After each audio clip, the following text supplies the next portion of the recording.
কালী পুজোর রাত উপভোগ করার জন্য চলে গেছিলাম কালী পুজোর জন্য ফেমাস জায়গা বেলেতে। রাধে রাধে ভিউয়ার্স, আমি রবি। সকাল সকাল রেডি হয়ে ট্রেন ধরে চলেছিলাম অফিসের জন্য। দেন অফিসে পৌঁছানোর পর অ্যাজ ইউজুয়াল বসে পড়েছিলাম কাজের টেবিলে। দেন আজকের মতো ডিউটি কমপ্লিট করে রওনা দিলাম বাড়ির পথে। ট্রেনে বসে বসে বোর হচ্ছিলাম, দেন লুডো খেলার মাধ্যমে দিয়ে নিজের বোরিংনেসটা কাটালাম। বাড়ি ফেরার পর ঝটপট রেডি হয়ে গেলাম।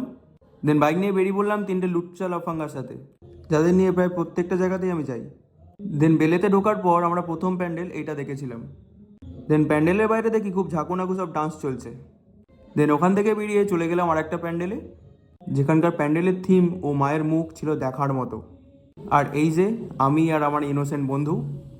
আর এই ক্লাবের প্যান্ডেলটা প্রত্যেক বছর এই জলের মধ্যেই তৈরি হয়।